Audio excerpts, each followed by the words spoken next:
कांग्रेस वरिष्ठ नेता तथा पूर्वतन राज्य सभापति निरंजन पट्टनायक घरे ईडी रेड भुवनेश्वर समेत 5टी स्थान में चढ़ाऊ खनि दुर्नीति संपृक्ति चढ़ाऊ एनफोर्समेंट निर्देशालय prevention of money laundering act अधीन होता खनि दुर्नीति को नहीं शुक्रवार ओडिशा पूर्वतन कांग्रेस कमिटर सभापति निरंजन पट्टनायक जड़ित संपत्ति उपर ईडी चढ़ाऊ कर नुआपल्ली पट्टनायक बासभवन और भुवनेश्वर फरेस्ट पार्क शिशुपालगढ़ एक फार्म हाउस मंचेश्वर एक कार्यालय और राउरकेला एक संपत्ति समेत 5टी स्थान में ईडी चढ़ाऊ जारी रही सेठारे केंद्रीय सशस्त्र पुलिस फोर्स कर्मचारी ईडी अधिकारी माने अनुसंधान कर मूल्यवान सामग्री को दलिल जबत कर ऑपरेशन समय समस्त सदस्य और कर्मचारी को माराथन जेरा कर पुआ और भाई जड़ित संपत्ति खोजा वरिष्ठ कांग्रेस नेता पूर्वतन शिल्प मंत्री निरंजन पट्टनायक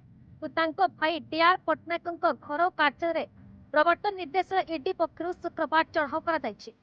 निरंजन घर समेत एका संगे 5टी स्थान में ईडी सकाଳେ चढ़ाऊ कर ईडी दल श्री पट्टनायक भुवनेश्वर नुआपल्ली स्थित बासभवन और संपर्क घरे प्राय 9 घंटा धरी खान तलाशी करते सन्धार ईडी अधिकारी बासभवन अनेक दस्तावेज धरी बाहरी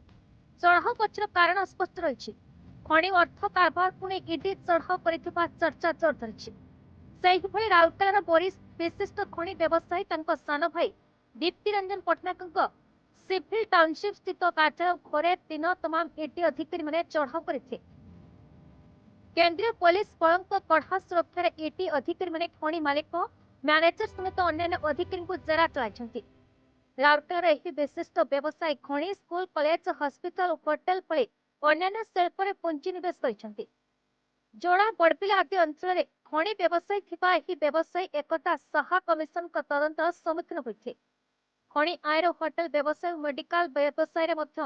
मालिक मैनेजर चार्टर्ड अकाउंटेंट समेत अन्य जेरा कर सूचना मिली जो सब बैंक रे अकाउंट रही से कारबार जीएसटी रिटर्न खर्ती बिक्री रेजिस्टर बहुत जालियाती ईडी सूचना पाई एथिने निरंजन और दीप्ति रंजन प्रतिक्रिया मिल पारि नहीं